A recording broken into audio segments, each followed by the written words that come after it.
hoje é profetas ou profetadas. E hoje a gente está vivendo um tempo difícil. Tem aparecido muitos profetas, muitos falsos pastores, falsos profetas pregando nas igrejas. Infelizmente está geral isso aí. Então, na década de 70 eu conheci algumas igrejas. Eu conhecia, por exemplo, pelo menos nominalmente, tá? Eu conhecia a igreja católica, conhecia as igrejas protestantes, que eram a igreja adventista do sétimo dia, a igreja batista, presbiteriana, luterana e anglicana. Eu conhecia essas igrejas, que eram chamadas de igrejas protestantes. Depois, então, surgiu um movimento, acho que 1910 ou 1905, mais ou menos, nos Estados Unidos, na Azusa Street, que seria na rua Azusa, e eles tiveram um movimento ali pentecostal, que as pessoas começavam a falar línguas estranhas, deitavam no chão, uns gritavam, era um movimento muito estranho. E hoje nós estamos vendo esses movimentos acontecerem nas igrejas evangélicas. Então hoje mudou, tem a igreja católica, as igrejas protestantes e as igrejas pentecostais, e hoje é o mundo neopentecostal. O mundo neopentecostais são chamadas de igrejas evangélicas. Então se alguém falar para você é evangélico, não, eu sou protestante. A igreja adventista ela prega contra um sistema político e religioso. Na década de 80, então, conheci uma outra igreja. A igreja era uma graça, gente. A igreja da graça. Era uma graça. E eles pregavam, vem para cá. Poxa, você vai ver o amor de Deus, Deus é maravilhoso, Deus é fantástico. E você vai vir para a igreja da graça, você vai se batizar na igreja da graça. E uma vez batizado, salvo para sempre. Uma graça muito barata, e eles faziam curas, maravilhas, milagres, expulsão de demônios, e o povo ficava todo eufórico, puxa vida, isso é o poder de Deus. E infelizmente, muitas pessoas foram para esse lado, e o pastor falava, vem para cá, mas traga seus dízimos e as suas ofertas. Aí houve uma briga na igreja da graça, 3 pastores brigaram, o primeiro ficou na igreja da graça, o segundo colocou um chapéu na cabeça, e começou a pregar, fazendo curas, maravilhas, milagres, expulsão de demônios, e o povo todo falando, puxa vida, que maravilha, isso é coisa de Deus, em nome de Jesus ele está fazendo isso. E o pastor então falava, vem para essa igreja, você vai ver o poder de Deus, mas não se esqueça, traga seus dízimos e as suas ofertas. E muitas pessoas foram para esse lado. O terceiro pastor, que era parente do primeiro, montou uma igreja, e fez a teologia também da prosperidade, e ele falava, vem para cá, Deus é um Deus maravilhoso, você nasceu para ser cabeça e não dedinho do pé, você vai vir para essa igreja, você vai ver como Deus vai fazer maravilhas, e nós fazemos curas, maravilhas, milagres, expulsamos demônios em nome de Jesus, e você vai ver, você vai ter casa na praia, carro importado, e a sua vida vai ser uma bênção.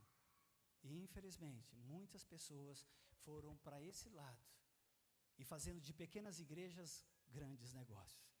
Eu gostaria que você desse uma olhadinha na sua Bíblia, a palavra de Deus, em Mateus capítulo 7.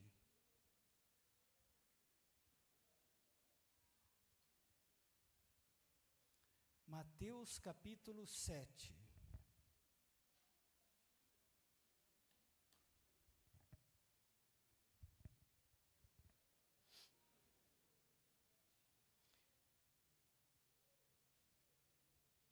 Mateus capítulo 7, quem achou diz amém, quem não achou fala, espera só um pouquinho.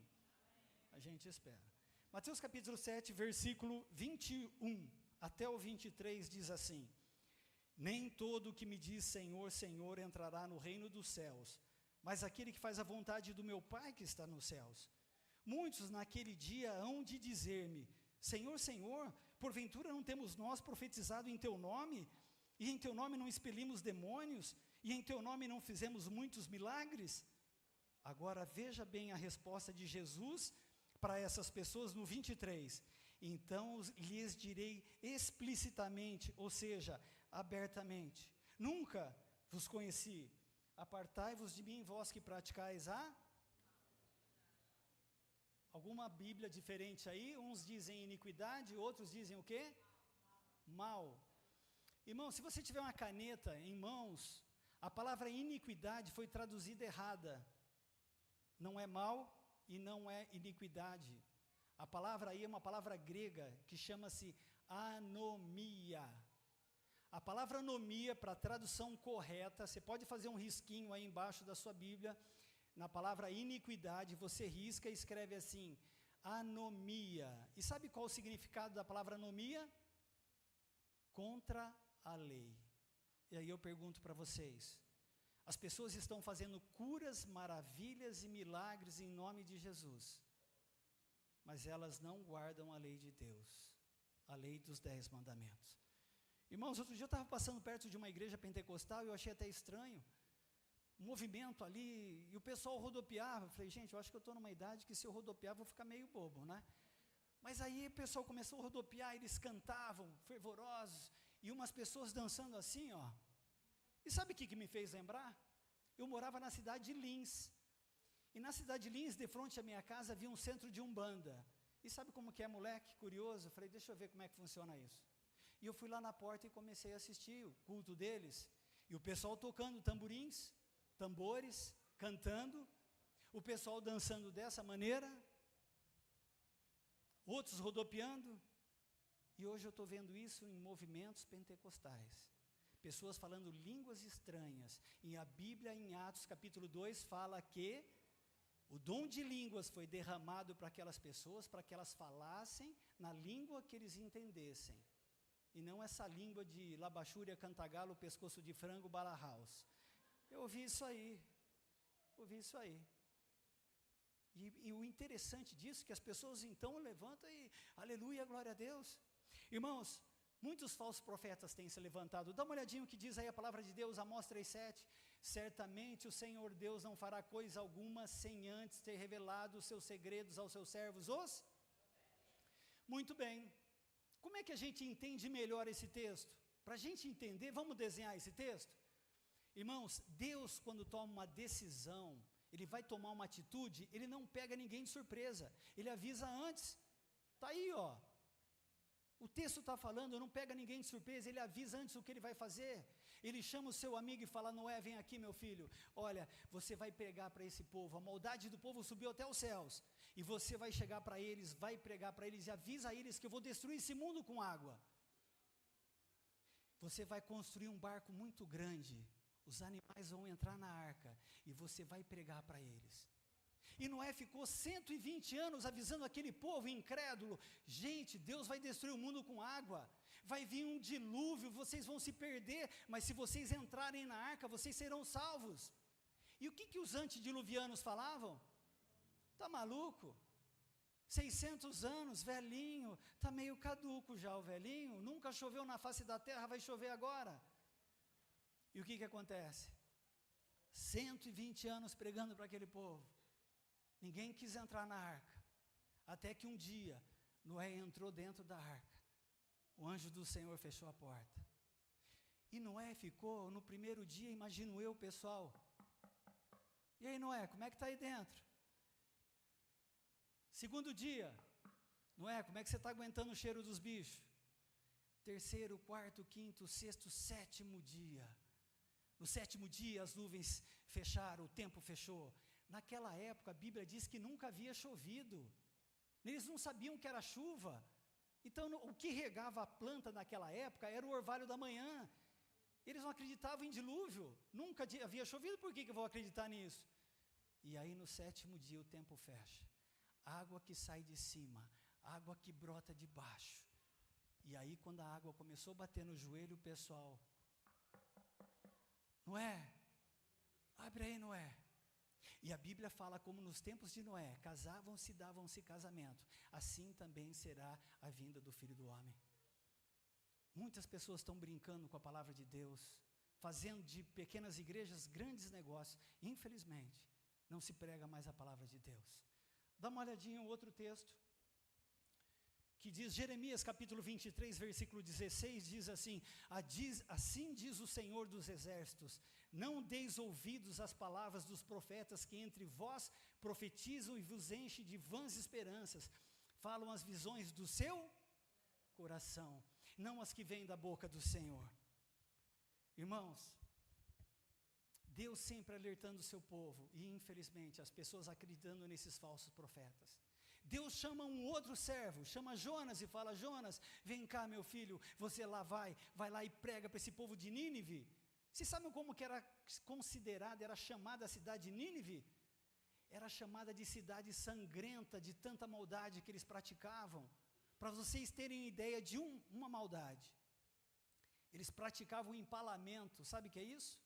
Eles amarravam as mãos da pessoa, amarravam os pés, pegavam uma estaca, deixava a estaca ali, fazia uma ponta na estaca e colocava a pessoa sentada naquela estaca, e atravessava a pessoa por dentro e saía na boca.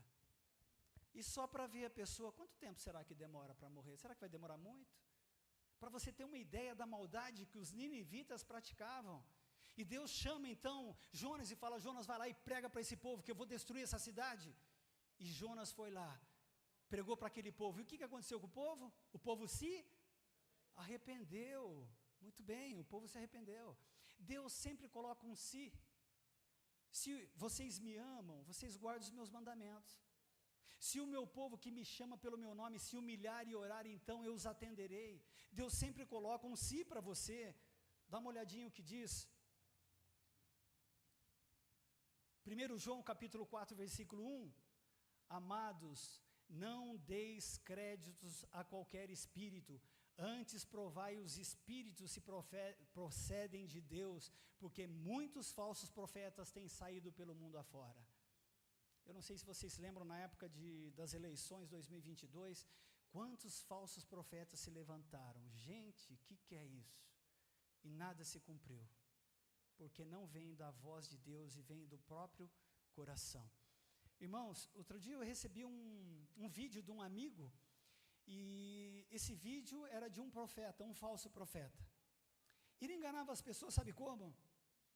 Ele chegava, era convidado para ir pregar nas igrejas, e ele chegava lá, combinava com o comparsa dele, falava: olha, eu vou pregar na igreja tal, e ganhava uma grana boa para pregar, 1 hora só de profecia.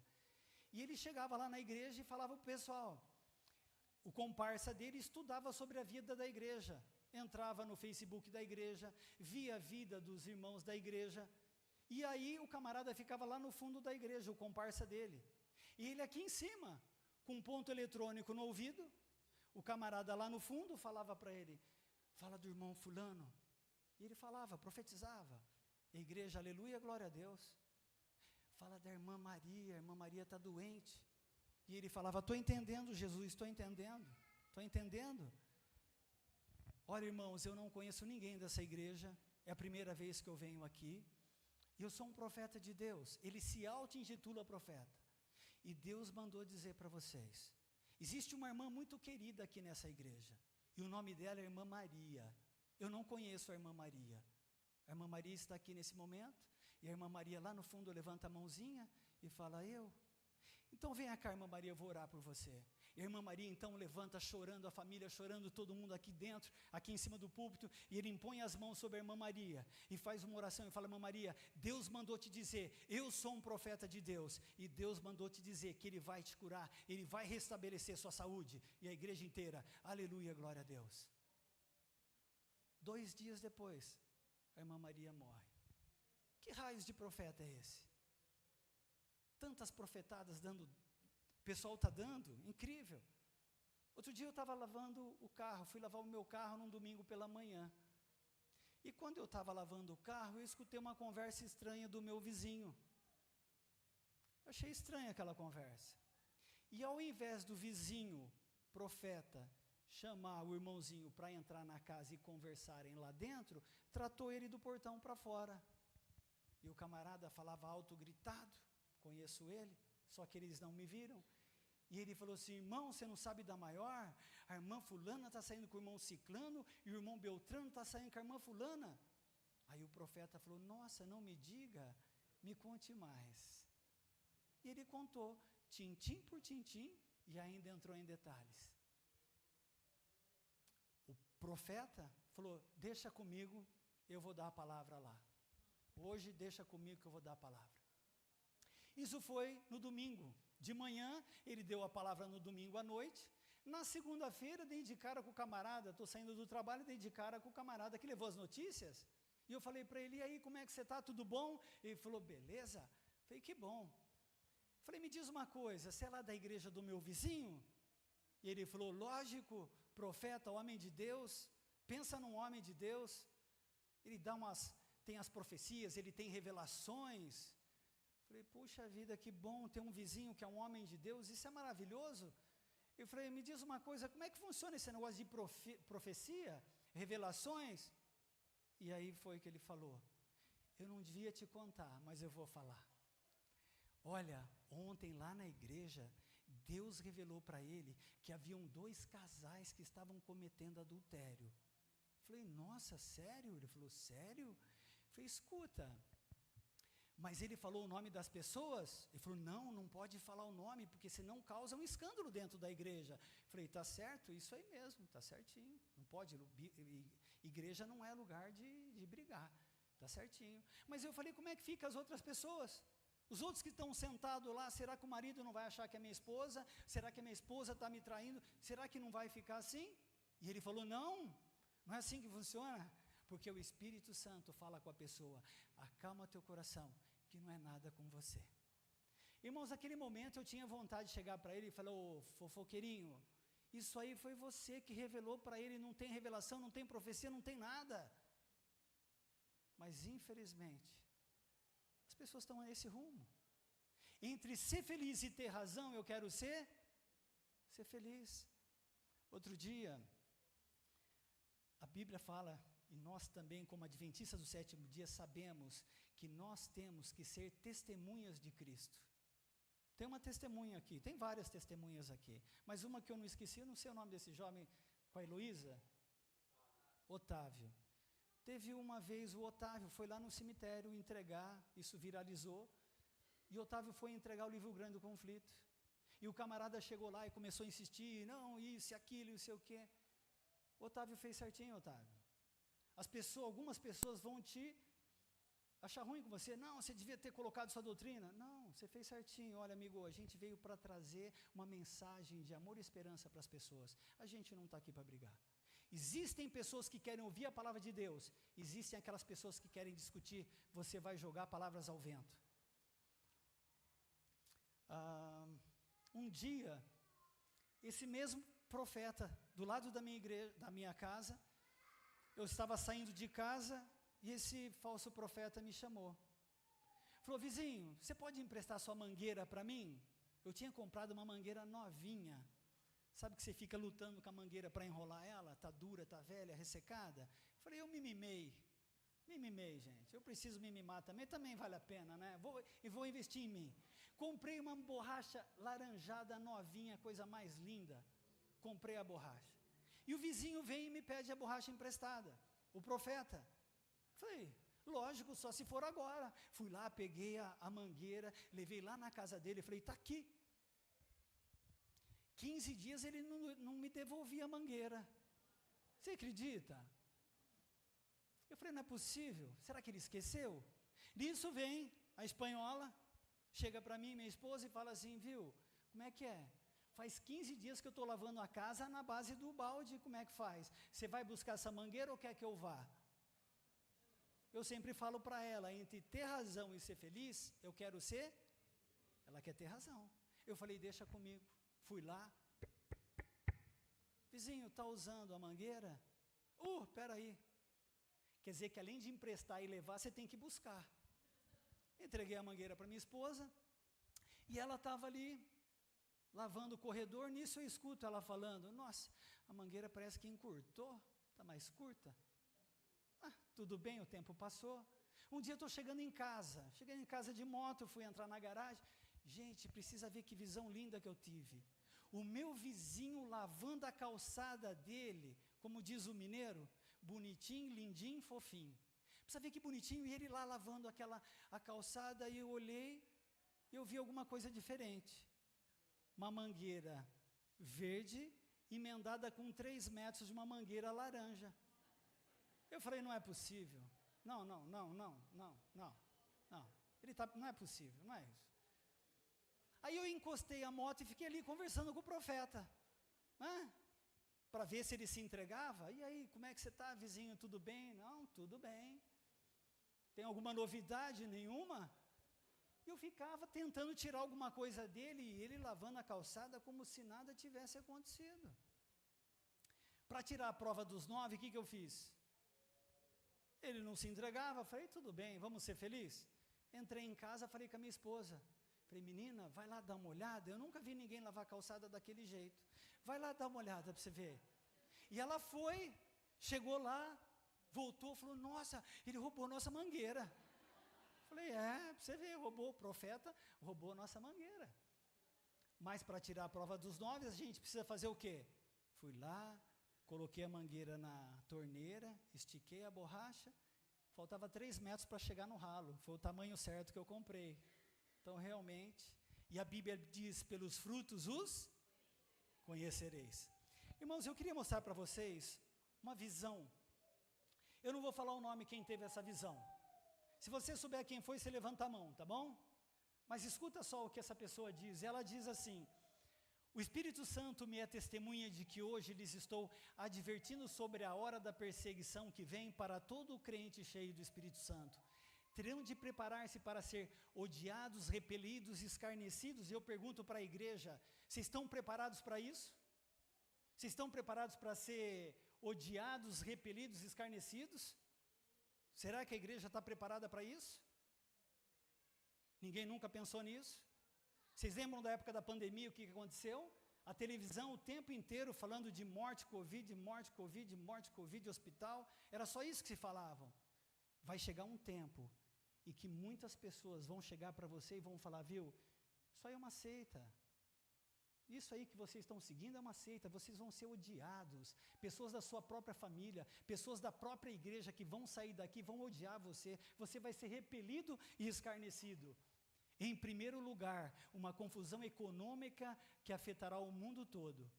Vi que se passarão alguns anos de prosperidade e em seguida virá uma crise econômica que afetará o modo de viver de toda pessoa sobre a terra. O propósito que vejo nessa perseguição que virá é separar os crentes verdadeiros dos falsos. Esse é o joio, o peneiramento, vai ter essa separação. O tempo já está terminando e o evangelho ainda tem que ser pregado em todas as nações antes da volta de Jesus Cristo. O que o Espírito Santo me revelou em visão quanto à perseguição, vejo uma onda de perseguição em um grau que a humanidade jamais experimentou. Vejo-a subir como se for um monstro do mar. Quem é um monstro do mar ou a besta do mar em Apocalipse? Um poder político e religioso. Muito bem, 10 para vocês. Se estenderá pelos Estados Unidos, Canadá, o mundo inteiro, e por fim será como uma espécie de loucura. Vejo levantar-se uma super igreja mundial. Vejo que se forma um concílio de uma super igreja mundial, composto de uma união entre os protestantes ecumênicos liberais e a igreja católica romana.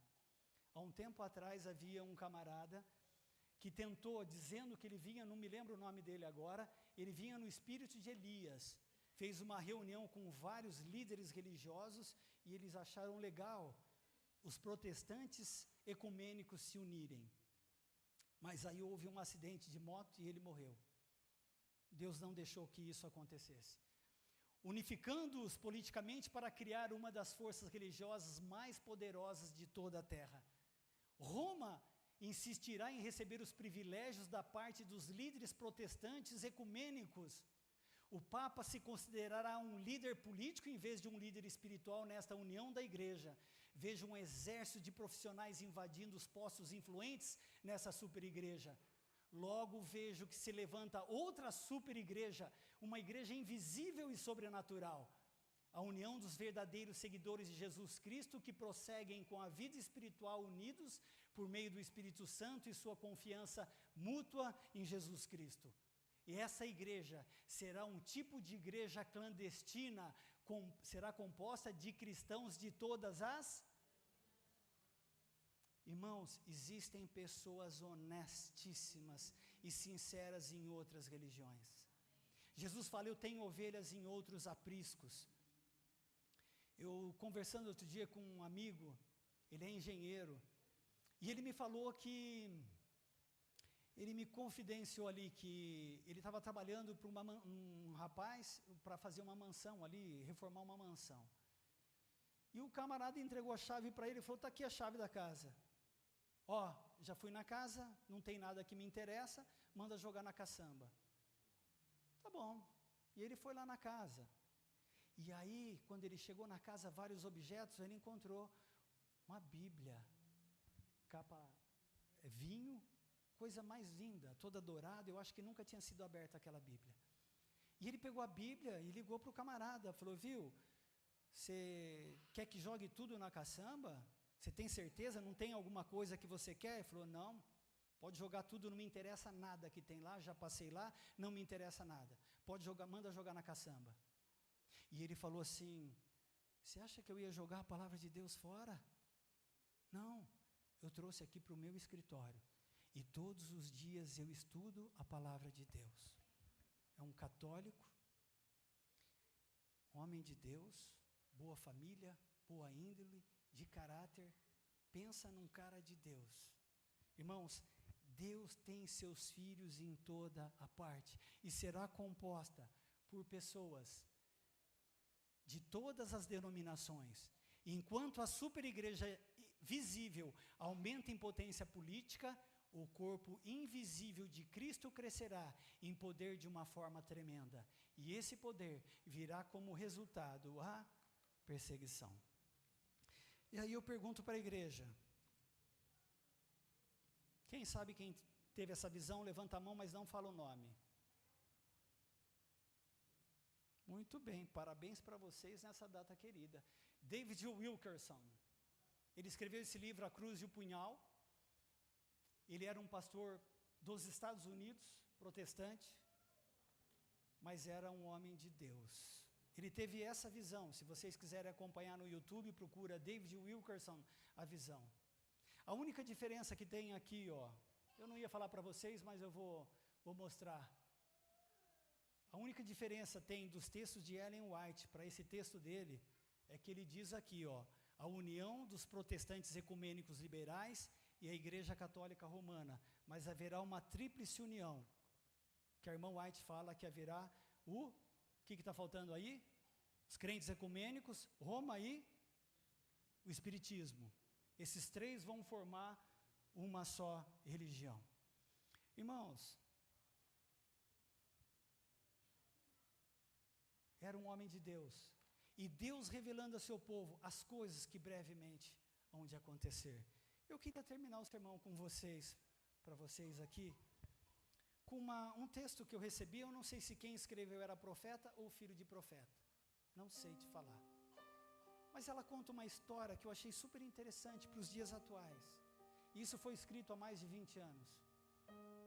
Ele dizia mais ou menos assim, imagine numa tarde de sexta-feira, você sai do seu trabalho, monta no carro, liga o rádio, e você ouve uma notícia. Diz que na China, pessoas estão morrendo por causa de uma tal gripe misteriosa. Mas você não dá muito valor porque a China está muito longe. Na segunda-feira, então, quando você acorda, já não são mais 30 pessoas, são 300 pessoas mortas dessa gripe misteriosa. Um grupo de controle, então, dos Estados Unidos vai até a China, nessa pequena cidade, para descobrir o que está acontecendo. Na terça-feira, é o noticiário mais comentado em todo o Brasil. Jornais do mundo inteiro falando sobre a China, a Índia, todos os países asiáticos ali falando sobre esse tal vírus. Enfim, a notícia se espalha para o mundo todo. Estão chamando de a gripe misteriosa. E o que nós vamos fazer para controlar essa gripe? Então uma notícia surpreende a todos. A Europa fecha suas fronteiras. A França não recebe mais voos vindo da China, da Índia e da Rússia. Os aeroportos são fechados. Muitas igrejas são fechadas. E é obrigatório o uso de máscaras. A TV diz que o melhor remédio é ficar em casa. E de repente, se declara na França que um homem tinha pego essa tal gripe. Começa então o pânico em toda a Europa. As informações que eles tinham de pessoas que pegavam esse vírus era de uma tosse, uma gripe muito forte. Era isso que se falava.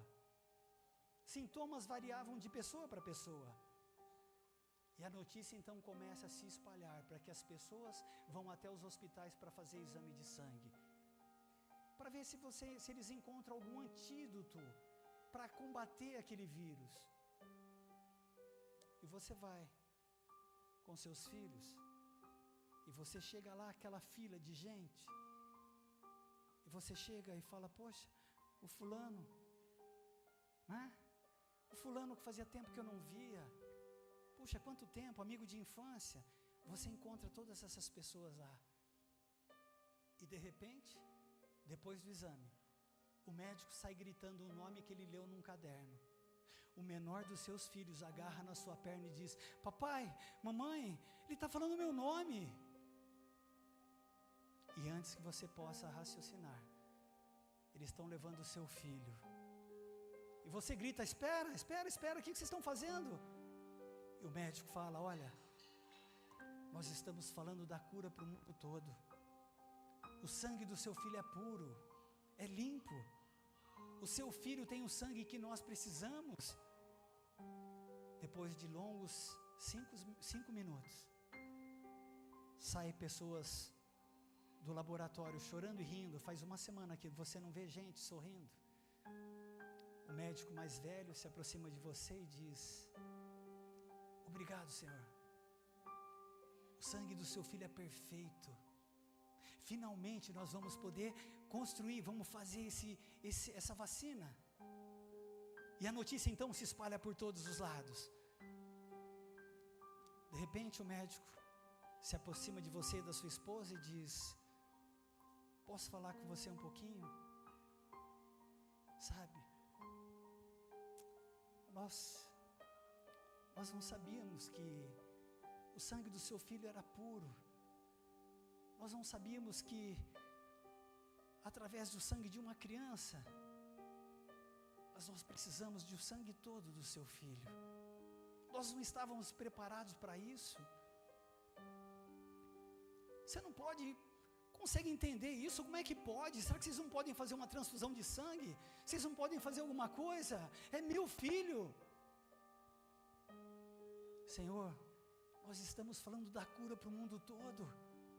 Por favor, assine essa declaração. E sem ao menos sentir a caneta em suas mãos, você assina. Os médicos perguntam: você quer ver seu filho agora? Você caminha em direção à sala de emergência e vê o seu filhinho ali sentado. E quando ele vê você e sua esposa, fala: papai, mamãe, o que está acontecendo? Você chega, pega na mão do seu filhinho e fala: filhinho, papai e mamãe ama muito você. Nós jamais permitiríamos que algo de ruim acontecesse com você. Você está entendendo?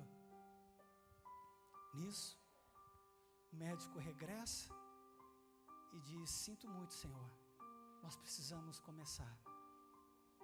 E nisso o seu filho pergunta: papai, mamãe, por que vocês estão me abandonando?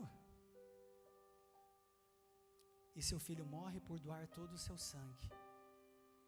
Fazem a vacina, todos tomam, mas na semana seguinte, quando fazem uma homenagem para honrar o seu filho, muitos ficam em casa, outros vêm como se não estivessem ali, como não estivessem se importando. Você tem vontade de parar e gritar: o meu filho morreu por cada um de vocês? Será que vocês não compreendem isso? Irmãos, talvez seja isso que Deus está dizendo para nós nessa manhã. O meu filho Jesus Cristo morreu por cada um de vocês. Será que vocês não compreendem? Parece que quando nós sofremos assim um infarto, uma doença, alguma coisa trágica na nossa vida, parece que a gente acorda para a vida. Muitos estão querendo ir para o céu, mas não estão fazendo nada para merecê-lo. Muitas pessoas dizem: eu creio em Deus, mas através das suas ações estão fazendo ao contrário. Irmãos, a igreja adventista do sétimo dia, como disse o irmão Dirceu, é a menina dos olhos de Deus. É uma igreja profética, não é uma igreja que surgiu numa briga de pastores, ou alguém que falou, vamos montar uma igreja para ganhar dinheiro. Não. Uma igreja que surgiu da profecia das 2.300 tardes e manhãs, e o santuário seria purificado. E aí eu fico imaginando, nós uma igreja profética, imagina depois de tantos anos, você olhar para o céu, e ver uma imagem muito mais bonita que essa. Você vê o rosto majestoso de Jesus, você vai chorar de alegria. Jesus chorou quando viu Adão e Eva saindo do paraíso. Deus chorou quando viu seus filhos e filhas se afastando dos caminhos. Deus chorou quando estava diante do túmulo de um amigo. E Deus chorou quando você entristece o Espírito Santo de Deus. Mas Deus vai sorrir se você olhar para Ele e falar, Senhor, Tu és o meu Deus, eu te aceito em minha vida, eu aceito tudo, eu aceito o Senhor, eu sou pecador, eu não sou melhor do que ninguém, mas perdoe os meus pecados, usa-me, Senhor, na pregação do Evangelho. É isso que eu peço para cada um de vocês. Jesus está voltando. Jesus disse que precisa de testemunha e não ser chato. Quando você for testemunhar, testemunhe do amor de Jesus para as pessoas, mas não seja chato. A Aline vai cantar uma música muito bonita. Eu gostaria que vocês prestassem muita atenção. Se você sentir no seu coração que você quer entregar sua vida a Jesus, nesse momento, fique de pé. Enquanto ela canta, entregue tua vida a Jesus e fala, Senhor, perdoe os meus pecados. Eu entrego a minha vida, o meu ser. Que Deus abençoe a cada um de vocês. Amém. Esse é um hino. Eu queria que o som deixasse a letra ali, porque a igreja pode me ajudar, né? Se vocês quiserem, se tocarem, pode levantar e cantar comigo. Amém?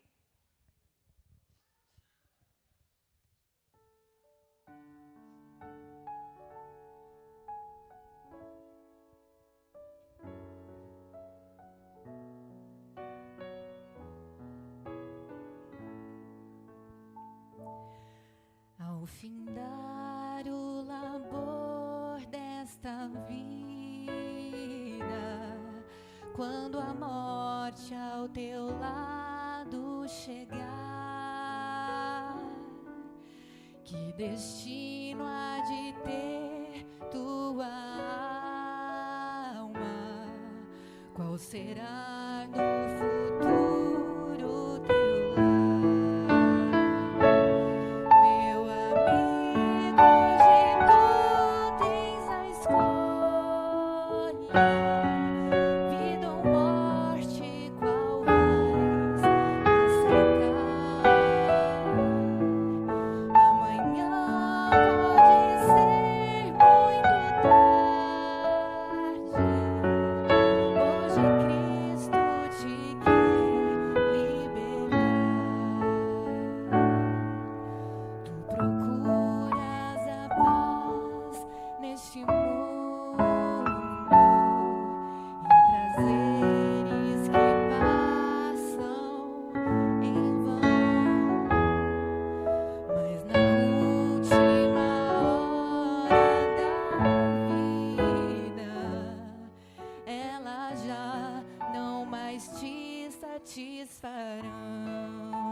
Meu amigo, hoje tu tens a escolha, vida ou morte, qual vais aceitar? Amanhã pode ser muito tarde, hoje Cristo te quer libertar. Por acaso tu riste, ó amigo, quando ouviste falar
Talvez você tenha uma fotografia na sua.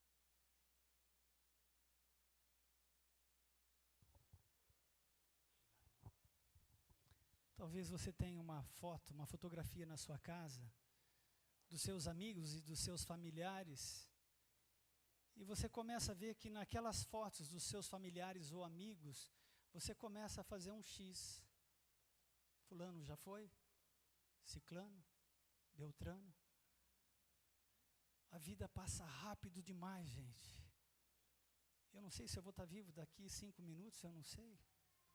Sabe, hoje é o dia de nós entregarmos a nossa vida para Jesus. Hoje é o dia.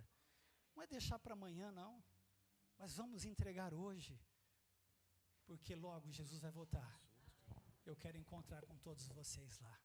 Que Deus abençoe vocês. Vamos orar? Querido Deus e Pai, obrigado pelas bênçãos, obrigado pelo teu carinho, obrigado por nós termos a possibilidade de estarmos aqui reunidos para te louvar e bendizer o teu santo nome. Senhor Deus, venha ser com o pastor dessa igreja, o pastor Adilson, o pastor Ronaldo, o pastor da Vila Netinho também, André, venha ser com cada um deles, abençoa suas famílias, os seus parentes, e abençoa todo mundo que está aqui nessa igreja, os seus familiares também, que o Senhor possa cobrir de bênção a cada família aqui representada. Abençoa essa igreja, meu Deus, o nosso trabalho missionário, que nós possamos ser testemunhas de Ti, nós possamos levar o Evangelho adiante, nós possamos pregar a Tua palavra, porque amanhã pode ser muito tarde, mas nós temos que acertar a nossa vida contigo hoje. Seja conosco, nos abençoe em nome do seu Filho amado Jesus. E o que a igreja diz? Ainda em adoração ao nosso Deus, vamos cantar Permaneça em Mim.